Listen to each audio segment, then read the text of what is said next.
Peace be with you. Friends, I wonder if you know this old joke. A distinguished English gentleman walks into an empty church and he approaches the sanctuary. And he says, "Oh Lord, in thy presence I am nothing." Then he moves off to the side. Then another upper crust British gentleman enters, approaches the altar and says, "Oh Lord, before thee I am truly nothing." And finally, a drunken, disheveled, lower-class Irishman enters the cathedral, approaches the altar, and then slurs, "Oh, God, I'm nothing." And the one Englishman turns to the other and says, "Well, just look who thinks he's nothing." Now, the reason we laugh at that little story, which is actually one of my favorites, is not just the irony of it. It's also a burst of recognition. We see how easy it is to turn even the most sacred moments to our own advantage.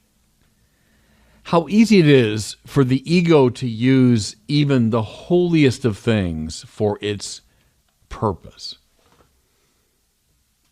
See, think about this. The entire point of religion, think of everything in religion, from the Bible to the sacraments to sacramentals to the liturgy, everything. The whole point of it is to make us humble before God and to open us to the path of love. Everything else is more or less a footnote. You know, the whole thing is meant to conform us to the way of love. So when they instead turn us away from that path, those things have been perverted. They've been undermined.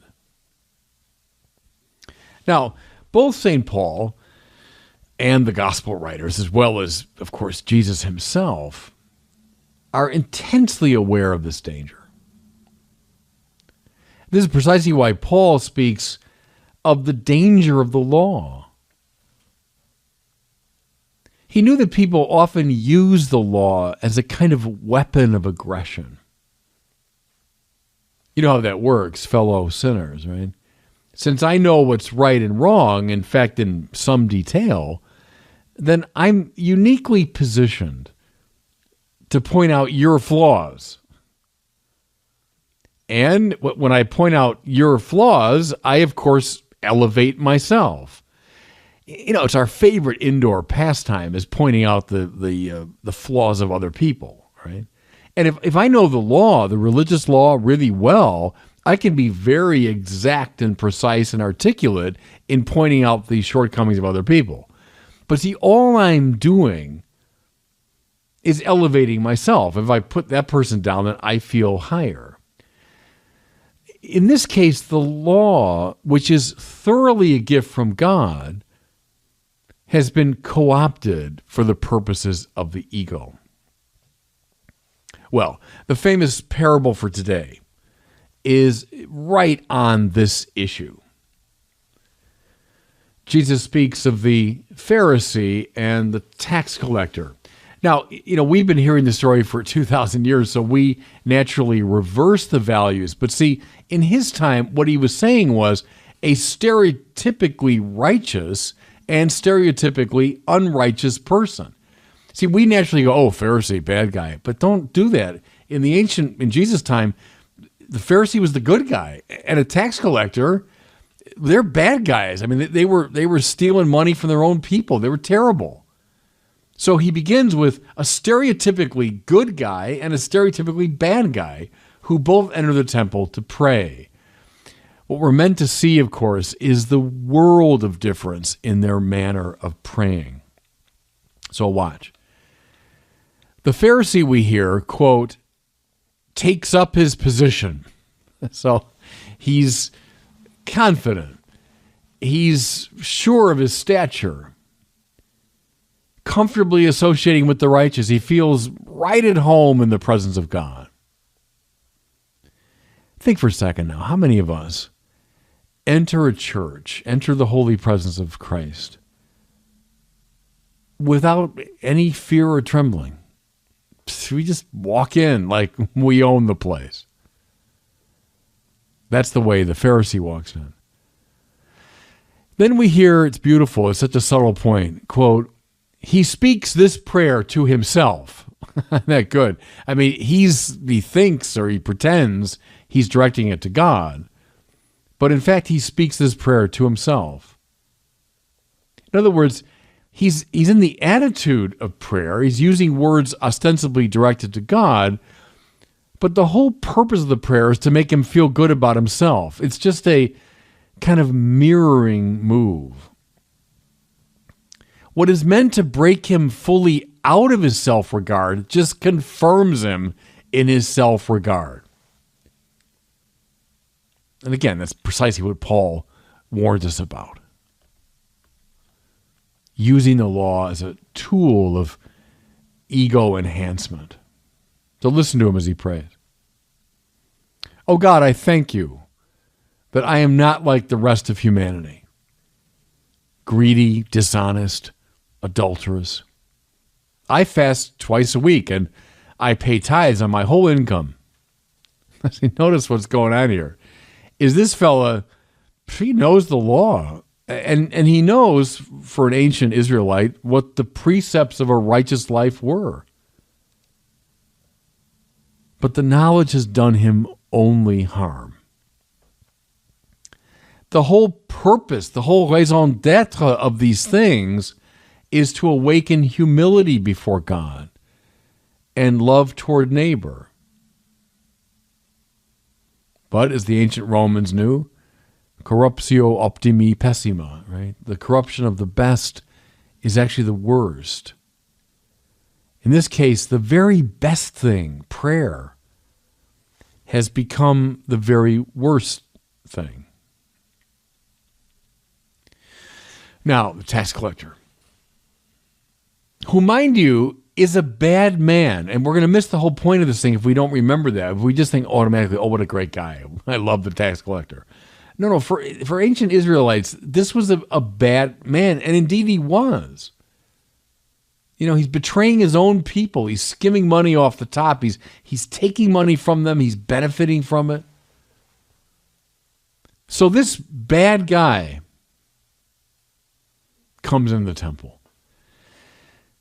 Doesn't take a prominent position, doesn't walk in like he owns the place, but rather we hear, quote, stood off at a distance. All he could manage was, "O God, be merciful to me, a sinner." Though he does indeed do very bad things, this man, Jesus said, went home justified. There's that very powerful biblical word, justified, set right. You know, all of us sinners are off kilter, out of step with the way things ought to be. This man went home justified, set right. His prayer justified him.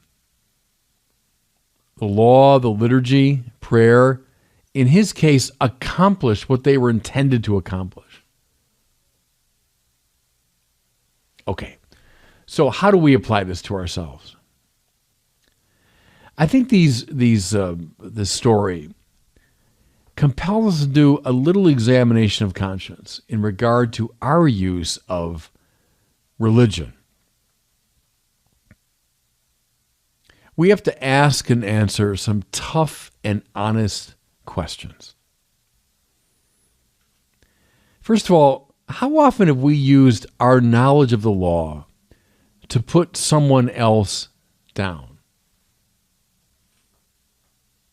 You know, the law, which is meant to bring us closer to God, right? And so conceivably, you could say, yeah, I want to use my knowledge of the law to help this person who's wandering on the wrong path to get back on the right path. Sure, that's possible, and that's the whole point of it. But how often have we used our knowledge of the law not to do that, to be honest, but to put someone else down? How often have we found ourselves saying some version of, well, it's pretty clear that, he's violating what God desires? How often have we used our knowledge of the law to indicate with precision just how bad somebody else is? That's just a game of the ego. That's just a game of the self-inflating ego. Secondly, how often have we used the law, and again, be honest, to attack someone else? Have we wielded the law as a weapon? Turn the question around. How often have we used the law to accuse ourselves? See, and that's a very good use of the law, isn't it? If I know what God requires, and I say, yeah, and now I know how far I fall away from that. I use the law as a kind of mirror in which to see my own limitations. Have we used our knowledge of divine commands as a means of healthy self-examination? Here's a third question prompted by this parable. When's the last time, and again, be honest, that you felt truly humbled and maybe even a little bit frightened in the presence of God? Now, I know.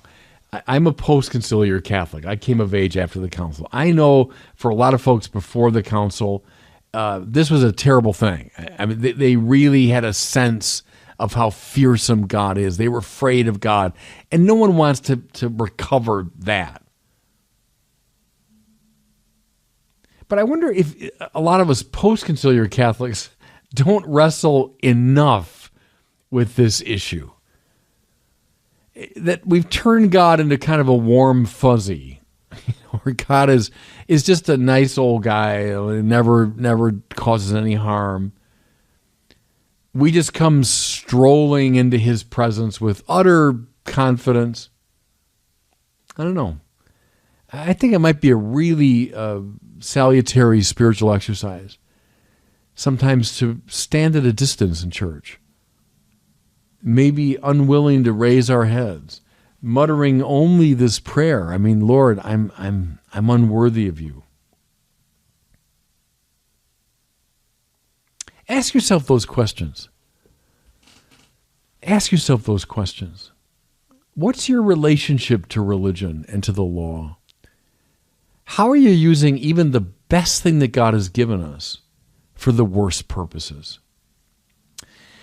Now, if I might close on a positive note, can I warmly recommend to you that wonderful and famous and ancient Jesus prayer, which is based on the words of the publican from this parable. The entire Jesus prayer, which forms the foundation of a lot of Eastern Christian spirituality, is this: Lord Jesus Christ, Son of the living God, have mercy on me, a sinner. That's the whole prayer. That's it. But what you do when you pray is you pray it over and over again. You pray it 10 times. You pray it 50 times. Pray it 1,000 times. It's based on this man's prayer. Lord Jesus Christ, Son of a living God, have mercy on me, a sinner. Not a bad starting point, by the way, for using prayer, the law, the works of religion in precisely the right way. And God bless you.